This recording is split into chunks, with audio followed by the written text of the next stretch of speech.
very, the way back story is, it begins with someone named Lahey, Frank Lahey, who was a young surgeon. He'd served in World War I, and he was very skilled, and he set up his own clinic in Boston.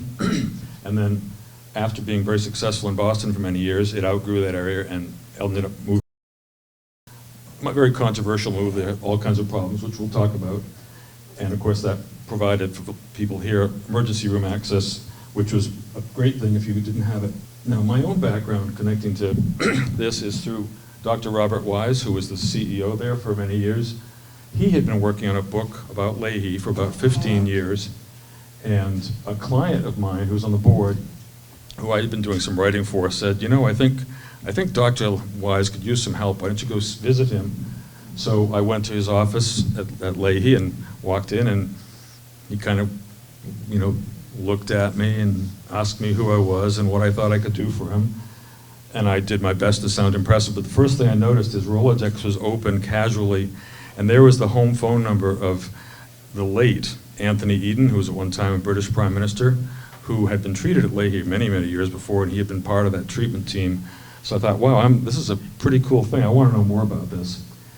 In any case, through my work with Dr. Wise, I got to know a lot about Lahey's history. Lahey today, and this is probably not even up to date, consists of 5 physical hospitals, 70 primary care practices, more than 400 primary care doctors, and 1,900 MDs, and 96 clinical trials are underway according to their website. Okay, Dr. Frank Lahey was born in Haverhill in 1880, and in 1905 he began working at Boston City Hospital as a surgeon. He went on to become a resident surgeon at Boston City Hospital's Haymarket Relief Station, and he served in the surgical faculty of Harvard Medical School from 1908 to 1909, and then from 1912 to 1915. He was a professor of surgery at Tufts, and then the war came, and he went over, like lots and lots of other young people, to drive ambulances, to treat the wounded and what have you. And that was a great teacher. You had, unfortunately, an infinite number of people with very serious injuries, and you had to learn a lot more than you probably ever thought you could learn about surgery. And teamwork, too. He recognized that this triage approach, where they had all kinds of people working to rescue people from imminent death, was a crucial thing that was often lacking in other medical systems. So in 1923, he came back to Boston and launched his own little group practice in the Beacon, in the Kenmore Square area. And very early on, he pretty much revolutionized thyroid surgery with a 2-stage surgical process. And don't ask me to explain it, because I know only enough about medicine to take an aspirin and call a doctor if it hurts. His initial crew was an anesthesiologist, an operating nurse, and a surgical assistant, and then a gastroenterologist eventually. The idea of having all these people working closely together was pretty revolutionary at the time. He was very successful in his practice, and probably a pretty good self-promoter, you'd probably have to say. He did a lot of his work at New England Baptist Hospital and became the chief surgeon there, but he was still operating his clinic, but doing the surgery at New England Baptist, which was the rule right up until this facility in Burlington was built. In these early years, the pace was very frenetic. They performed up to 1,500 operations a year, which is a lot if you do the math. At one time, more than 1,100 of them in a year were performed by Dr. Lahey himself, and they had a very low mortality rate compared to a lot of hospitals at the time, which sort of often meant that they had some of the worst or most seriously hurt patients coming to them, people that wouldn't go anywhere else. And they started to attract, Lahey and company started to attract very well-known people such as the Kennedys. In this area, Dr. Sarah Jordan, fairly early for a woman to be not only a gastroenterologist, but ultimately the head of the medical department. She came to work for Lahey, and she became quite well-known herself. She wrote articles in magazines about all the things you should do for dietary care and how to take care of problems like that. Now, again, Lahey was very unusual. There was a Mayo Clinic, there was a Cleveland Clinic, and they were nonprofits right from the start. Lahey was Frank Lahey. He owned it lock, stock, and barrel, which really wasn't a huge problem at the time because there really wasn't a lot of insurance. Everything was kind of negotiated between you and your medical provider. As a consequence, people who had plenty of money got charged plenty of money. But Dr. Lahey and his team also served people who had very little money. Early in this phase, they also began an unusual program of executive health maintenance. They'd go to the big companies and even set up an office sometimes at these companies and make sure to take care of their top talented people. It was kind of a perk or a benefit, sort of like having health insurance today.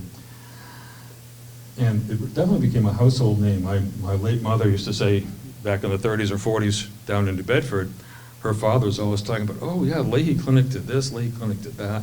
So they were very well known. They become kind of a household name. Some of the early firsts, Dr. Lincoln Seiss on Lahey's staff invented the Seiss introducer to improve spinal puncture techniques. Dr. Lahey's two-stage rectal cancer surgery, I guess probably similar to the thyroid cancer approach, was new, and thoracic surgeon Herb Adams performed the first open chest heart massage way back in 1939.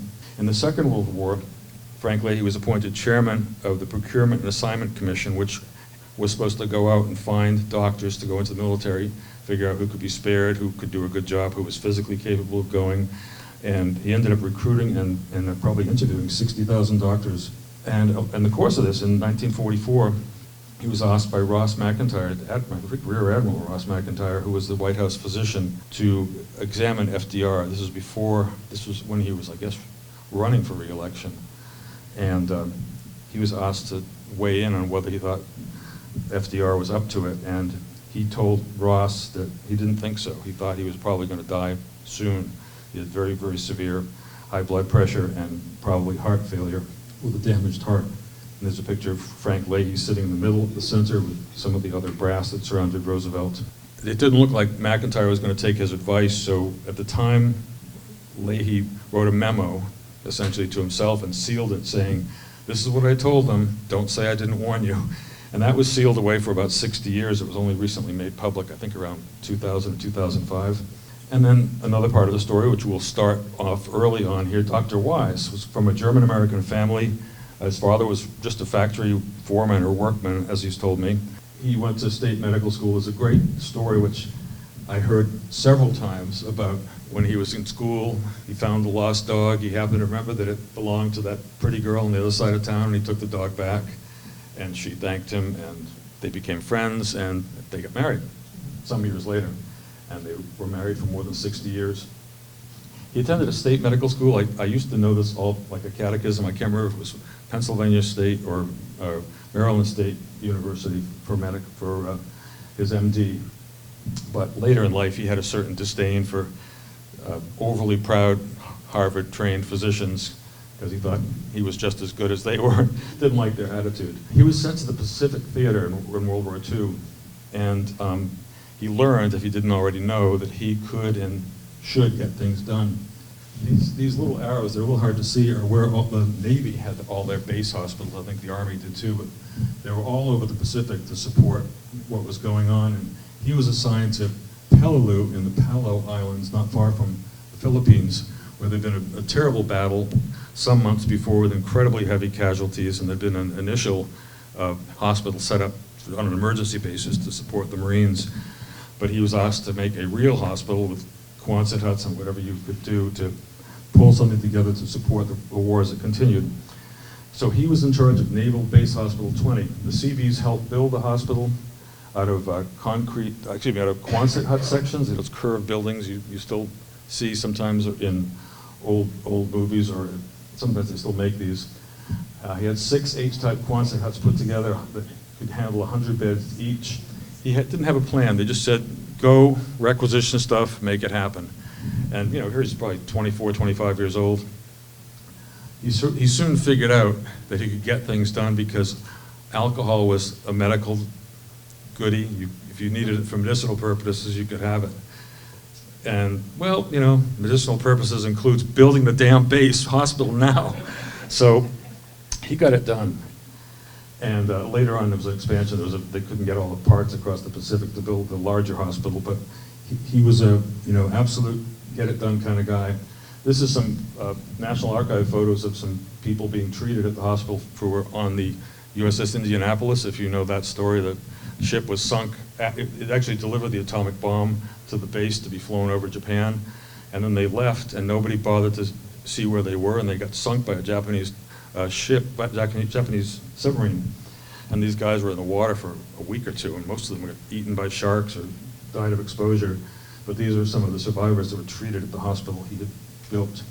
Right after the war, he was assigned to the USS Benevolence hospital ship, and then he was sent in 1946, and if you're a doctor, they could bend the rules. He got to bring his wife on this somewhat cushy ship to go see what would happen at the atomic bombing site. They didn't really have too much of a job. They were just medical people, and they were there to kind of support everything else going on. One of the treasures in his office at home is an image. It looks like a fish skeleton, but it's actually a fish that they caught off of the boat, and they just laid it on a covered piece of photographic paper. And then when they developed it, you could see the radiation from the fish's bones. That's how irradiated it was. That was the beginning of his overexposure to radiation, because he was a trained radiologist, so he was always around radiation his whole life. Meanwhile, back in Boston, everyone's coming home. There's need for more medical care. The 20 or so Lahey physicians that had gone off to war mostly came home.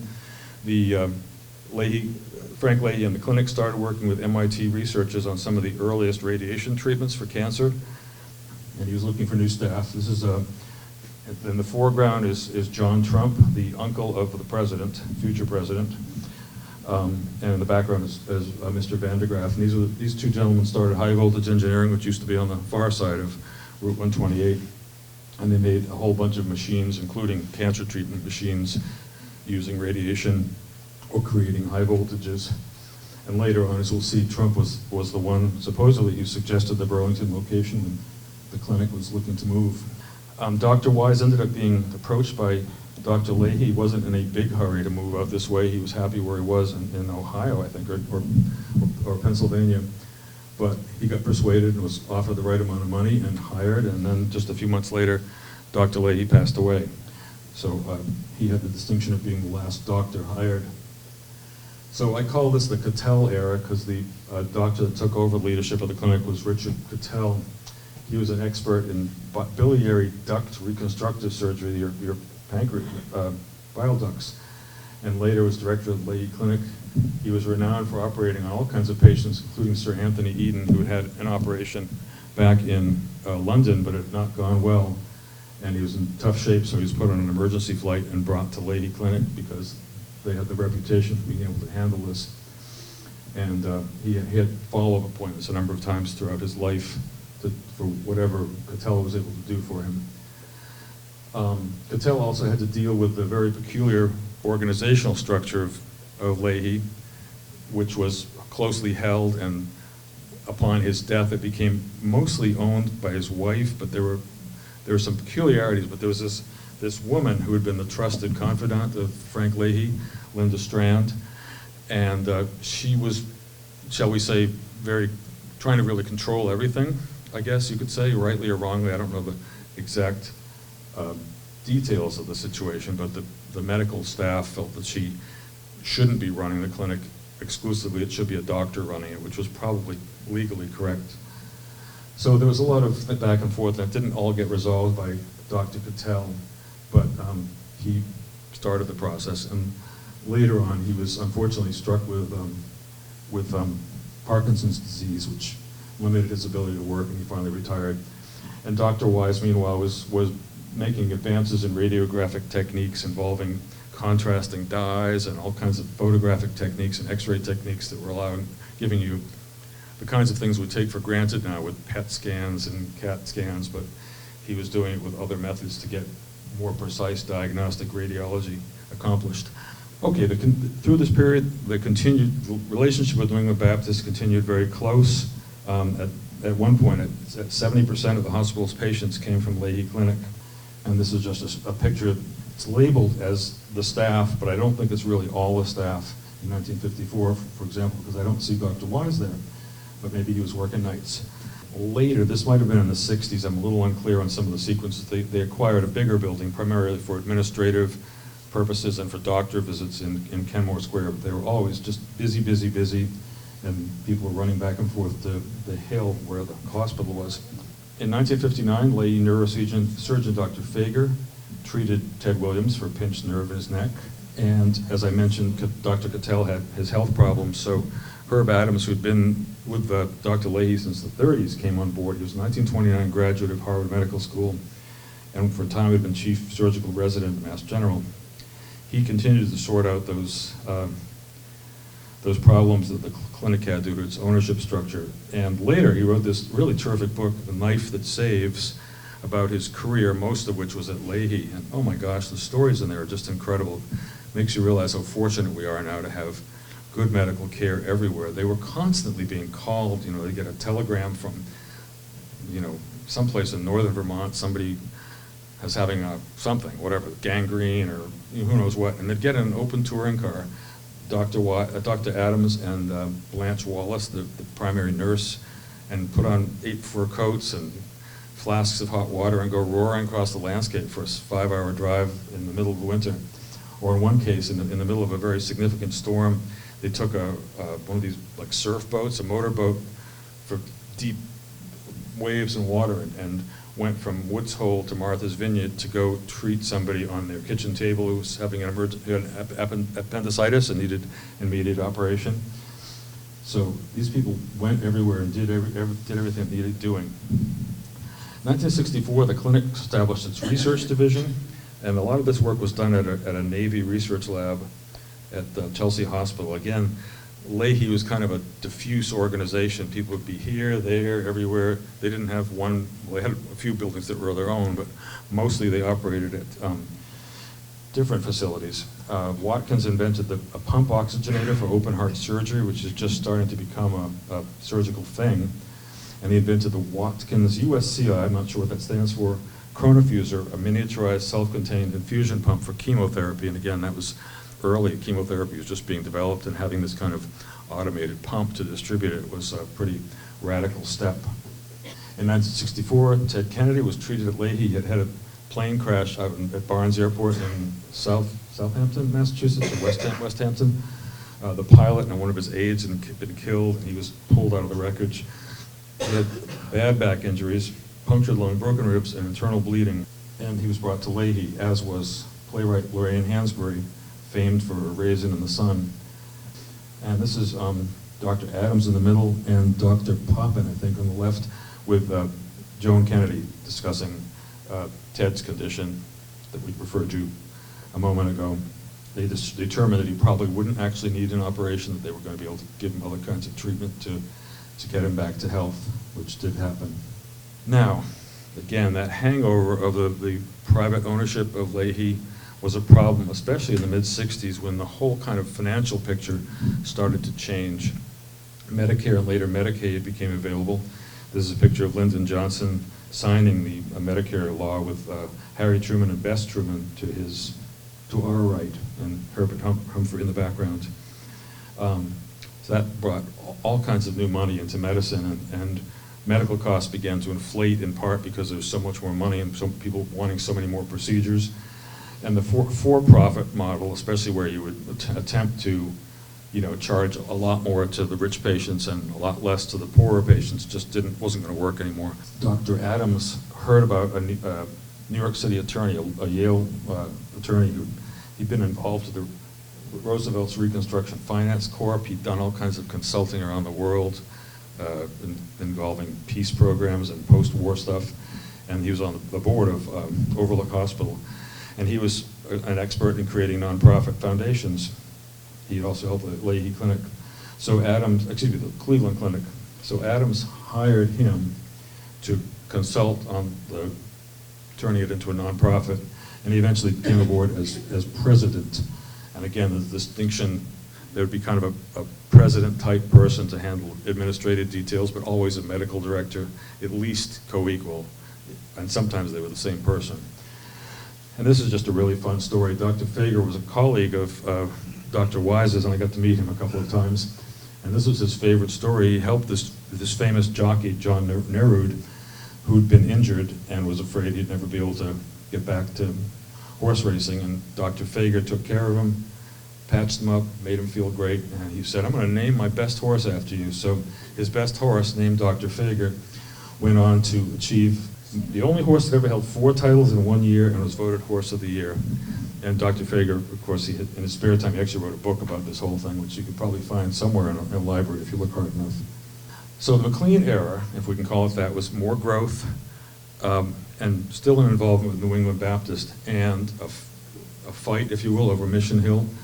Lahey had looked into the possibility of, sort of following the urban renewal path. Boston neighborhoods were being bulldozed to make, government center and things like that.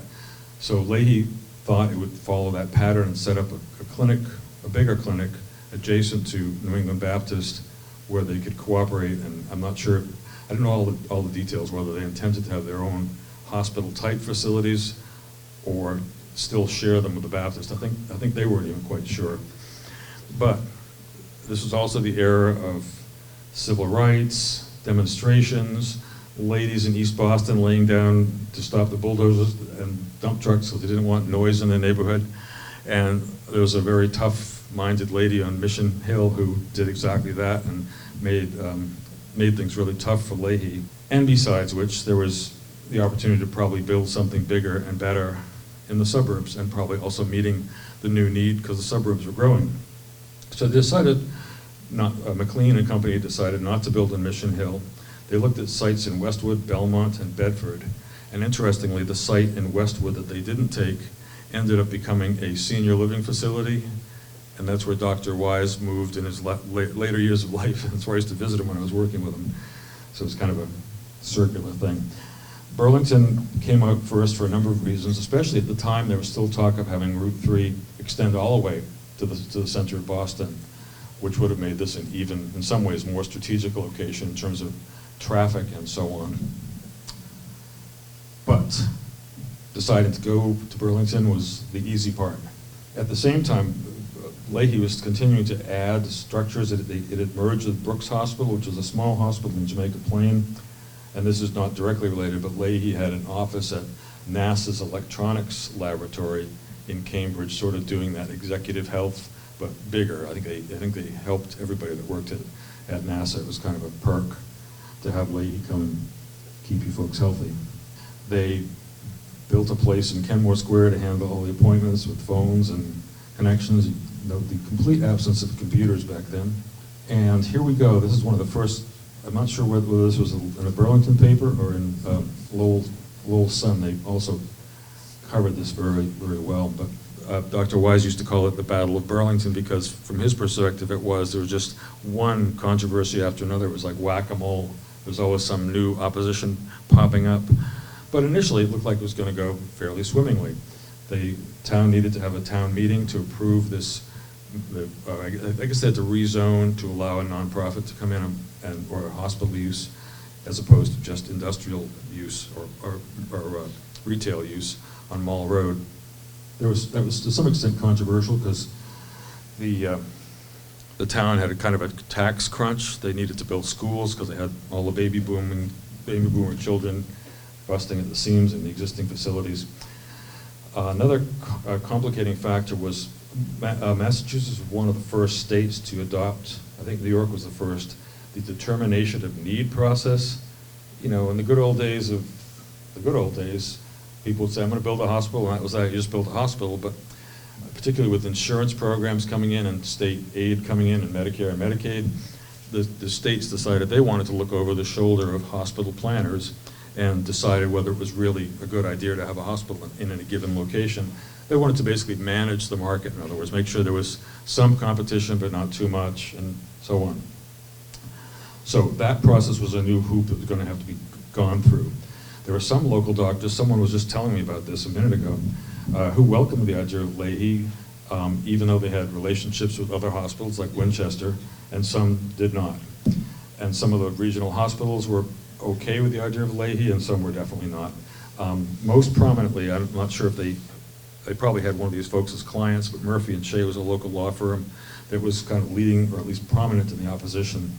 On the positive side, Lahey put together they had some employees that lived in Burlington, and they were sort of the leading edge of trying to get people involved. They organized coffee clutches, brought women into the picture a lot, because in general, the women in town seemed to care more about having more and better hospital care available than worrying about taxes. And then, you know, hard-nosed guys were like, the heck with it, we want our real estate taxes. So they had a lot of support from women. Local paper, the Burlington Times-Union, and later Lowell Sun, were very supportive of the process. And Spalding and Sly, which of course had been prominent in creating that whole area and that whole development around Route 128, also, you know, put in their good word. They really supported this project. The first vote that I mentioned, that was mentioned in that little news article, happened on November 30th, 1970. There were a total of 32 items on the warrant, and Lahey was initially way down at the bottom, but so many people were interested in that, they passed the motion and moved it to the top. But there weren't enough, you couldn't even get into the facility in many cases. There were hundreds of people who wanted to say something about it or have a vote, but they couldn't. And ultimately it was 791 in favor of Lahey, 586 opposed, which was a victory, but you needed 2/3 vote to make this change and to allow them to come to town. Excuse me. So a lot of voters, and Lahey itself, wanted to have a second chance, and there was a petition circulated which got 600 signatures, and they did in fact schedule another vote in January of '71. And this time they set up closed circuit televisions outside of the main room so people in ante rooms could watch, listen, and I believe they ultimately were allowed to vote. They probably had people in there counting the votes. It was supposedly the largest town meeting ever, and in this case, they got 622 votes in favor of the clinic and 375 opposed, a healthy 81%. So they were off and running as far as the town was concerned. This is a cover of a Lahey newsletter at the time, showing all the different places where they had offices at the time. Brooks Hospital, Placer Hill, the laboratory, Beacon Street, Chelsea, the main clinic, and Beacon, Kenmore Square. MIT Bay State Road is another building, Kenmore Square another building, and I'm not sure even, I don't even know where Stone is, but they were spread all over the place, so they really needed to be able to come together. It was very inefficient. And well, again, this is from the Lahey newsletter. This shows the ceremony of the land closing in July or thereabouts, 1971. And they're just recapping that business about the annual meeting. And I'm sorry, that's not a very distinctive, you can hardly see it at all, but there's Route 28, there's Mall Road, and that's the area that was to become the clinic. That's what they hoped it would become. I'm not sure what the occasion is, but there's Dr. Wise on the left, the head of research, Dr. Watkins, and Mr. McLean, the president. And at this stage, Lahey did succeed in getting its certificate of need or determination of need passed by the state's Public Health Council. All good news. And there's the picture that went out with, we won't mention who used the wrong name on there. I guess from left it's Carl Wadney, director of the Lahey Clinic Medical Center, Donald McLean, we just mentioned the president, and Lahey Clinic Foundation, George Judge, Burlington Board of Selectmen, and Robert Jackson was an assistant to the president on the far right. He did a lot of the on-the-ground work in Burlington, connecting with voters. And here's again another picture. I'm not quite sure what the occasion was of Don McLean and Dr. Wise. I think they mostly got along, although Dr. Wise was a very hard-charging person who knew exactly what he wanted and knew what needed to get done, and probably didn't have a lot of patience with McLean, who may have been a little more deliberative, I'm not sure. But all water over the dam. Here's a breakfast in Burlington. I think this is late 70s, but was undated, so I'm not quite sure. But there are some of the same characters, Carl Wadney, Donald McLean, Dr. Wise. And this isn't quite a picture of Lahey Clinic. This is the office park that Spalding and Sly built. On the far right is the area that was to become the clinic, just at the very edge of it. But you can see the bareness of the area at the time, both in terms of trees and buildings. The mall, of course, was doing great business. That was a mecca for my girlfriend in high school. She was always dragging me up here because Shoppers World was right down the street, but things were better in Burlington, she told me. So things look good, but not so much. More and more lawsuits by this group or that group, doctors, doctor groups, 10 taxpayer groups started to come forward, and I know we're now again living in an era of inflation, but this was an era of inflation. So it was terribly difficult. If you said, we're going to build a new hospital for $10 million or $20 million or whatever it was. By the time you actually put your shovel in the ground, the actual cost to build it had gone up by $5 million or more. So it made it very difficult for them to do what they were supposed to do to meet the milestones set by federal aid partners or other sources of funding. And there was one, again, this was the thing that Dr. Wise was very, very proud of and upset about. They designed the hospital with single room beds, which was very unusual at the time. You know, typically you'd be in a room, if you were ill, you'd be jammed in a room with 2, 3, 4 people.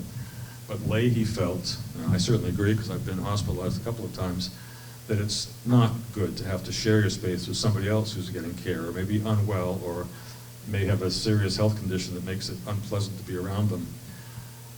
So the regulators and all the other people were like, no, no, no, but Lahey Clinic, Dr. Wise in particular, insisted that this was what they needed to deliver patient-centered care, and they ultimately prevailed. And it was one of the things that made many of the arguments against the clinic came down to it's going to be too expensive, it'll never make a dime, it'll go bankrupt or whatever. This is the formal portrait of Dr. Wise, which I think the copy of it still hangs in the lobby at Lahey. And that captures him pretty well, let me tell you. A really likable man, but you know, he was very incisive and analytical. He would look at you, look you right in the eye and see if you really knew what you were talking about. So it's not the most charming picture, but it's very typical, and I like it for that reason. One of the people that was a big thorn in his side was Dr. Henry McDonough, who was a Winchester obstetrician, excuse me. And he had initially been in favor of the clinic's move to Burlington. But coincidentally, when Winchester tried to expand, probably because the regulators were now looking at Lahey, they weren't allowed to expand. And he was not happy with that. He blamed Lahey for hurting that expansion, probably fairly. And that turned him into a very ardent foe. As you can see here, there's Dr. McDonough tying up Lahey in court litigation. And there's another, I think this is a Lowell Sun cartoon showing the person needing help and the state saying, "Get lost. We're not going to have this hospital." And this is just a photo from roughly that period. I'm not quite sure what it shows. This was again, I'm referencing my client at the time, and I would almost say friend, Dr. Wise. This article practically gave him a stroke. Richard Knox at the Globe essentially asserted that Lahey was crooked and was throwing its weight around. It was beating up on the little people and you know, the individual doctors. And you know, in fairness, it was a hardball game, so there's probably some truth to that. But Ted Kennedy did apparently support this and did some pushing behind the scenes to help them get past the problems they were having. And there were a lot of problems. Again, this is a little bit out of sequence, but Dr. Wise was also still a very well-known and prominent radiologist. He was awarded for such in '79. I just want to see if in the book that Dr. Wise put together, there are quite a few war stories, if you will. One of the groups suing him, suing the clinic to stop its expansion, even though everything had been approved, but they asserted that it wasn't fair, it wasn't right, it wasn't good, and they took it all the way up to the state Supreme Judicial Court. Dr. Wise had some really good lawyers from Ropes and Gray, I believe. And whatever the consultant was that had been hired by the opposition, they had an expert, happened to be a woman, and she would get up and give these great presentations about everything that was wrong with the Lahey plan and how it wouldn't work and so on and so forth. And she would very blithely say a word which I still can't say correctly, but I'm going to try. So we're going to say, and their electrostigmatography room is completely unnecessary, or it's too big, or something. And I probably have the word wrong. But she would do this over and over again, and the Ropes and Gray attorneys were kind of looking at her, and it sounded like she was just almost reading from script, like maybe she didn't really know what she was talking about. So the next day, when they put her on the stand under oath to explain what was wrong with the clinic, they brought her around, asked her what this is all about, that was all about. And then they said, and what about that electrostigmatography room? Do you think that's not needed? She said, yeah, it's unneeded, unnecessary. And the lawyer said, well, what exactly did they do in this electrostigmatography room? There was a long, long silence. And eventually the expert had to say, "I don't know," which kind of ruined their case because it made it seem like their expert really wasn't such an expert. And for that and other reasons, the clinic prevailed and they were able to move ahead. I'm not even sure which Lahey bill this was. There were so many of these ads, but I like Dr. Wise there shaking his fist. And again, there's the Massachusetts stepping on the poor female figure of Lahey, stepping on their foot. And the concerned citizens are wondering if it's time to cut in. Anyway, he was just a ball of energy. He was everywhere at all times making this thing happen. One of the people that actually wrote in support in the New Republic magazine, because a writer had written this very damning report about hospital growth and all the things they were doing that were wasteful and stupid, and he cited the example of Lahey as wastefulness and stuff that nobody needed and stuff that was going to go bankrupt. And Justice Goldberg, who was a trustee in the Kaiser Permanente health plan in California, wrote a very, very long article about why that was completely wrong and why Lahey in particular had all its ducks lined up and was just fine. So that was, again, not immediately actionable, but it helped the cause. Yeah, oh yeah, actually I did have a slide in about that, the Perry Mason moment, which I just described. Electron istagmography. Who wants to try saying it? After me, class. Okay, so finally, the clinic was fully moved in by 1980. I think someone remarked that there was at least one building where some services were being offered a few years before that, but the whole Megillah was 1980. But as soon as it was opened, there was so much demand, it was already bursting at the seams, so they had to go back to the drawing board and go through the determination of need process again to get permission to expand, which lasted through much of the 80s, that process. And they finally did. A cartoon from the Little Sun explaining exactly that with the building bursting at the seams. They say they need more beds. I think especially in his second time as governor, when they were looking to expand further, but probably also in his first period as governor, Mike Dukakis was dead set against this move. He was a very urban-oriented guy. He didn't want things going to the suburbs, and for whatever reason, he conceived a real dislike, maybe, or certainly a strong disapproval of just about everything that Lahey Clinic did. And I mention this just because at the time when I was working with Dr. Wise, probably around 2009 or 2010, I was a patient at Lahey Clinic, and I'd come in and I noticed there's a big poster saying, former Governor Michael Dukakis is going to be here to give a talk about the future of healthcare. And I told this to Dr. Wise, and I think I almost killed him, the poor guy. He's like, what? Who invited him to Lahey Clinic? So I guess that's what happens after you retire. All hell breaks loose. And this actually, I believe someone mentioned, was probably the first building on campus that got completed. I don't think it was called the Trump Building right away.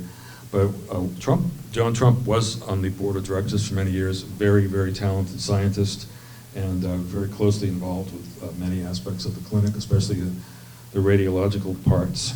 And after 1994, Dr. Wise retired from daily management, but did stay on the board. His immediate successor was urologist John Libertino, who I got to know personally because he took me apart and put me back together. He was there for about 5 years. I don't think he ever was, I got the impression he didn't have his heart in being the leader of the clinic as much as he did in being an MD. But during this period, they formed a union with the relatively new Dartmouth Hitchcock Medical Center up in Lebanon, New Hampshire, and it looked like it might be this, great, successful Boston, points north behemoth. But there were a lot of differences between the two institutions in their style of medicine, and a considerable distance between them. So it didn't really end up working out, and they ended up parting amicably, as they say. I believe, and when I had all the research material from Dr. Lahey, I could tell you all this stuff, but I returned it to him in the hospital, or his family in the hospital.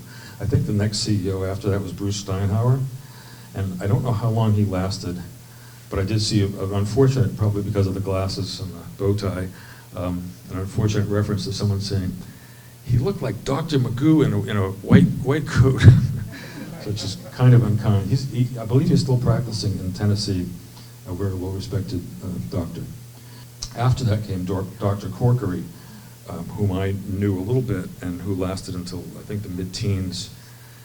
And after Dr. Wise's passing, did I mention Dr. Wise's passing? I don't think I did. I worked with him on this book project from about 2009 till, I think, 2012. Every couple of weeks I'd go there, would pore over these documents, move things around, look on the computer, make red lines, add stuff, subtract stuff, check a fact. And I wasn't sure it was ever going to get done, but I could tell we were making progress.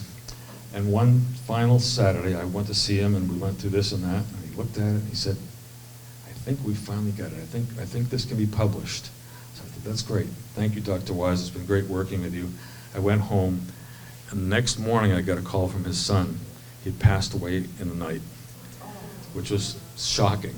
But I am glad he got it finished, because I know it meant so much to him. So the key is, don't let me help you write a book, because something bad could happen.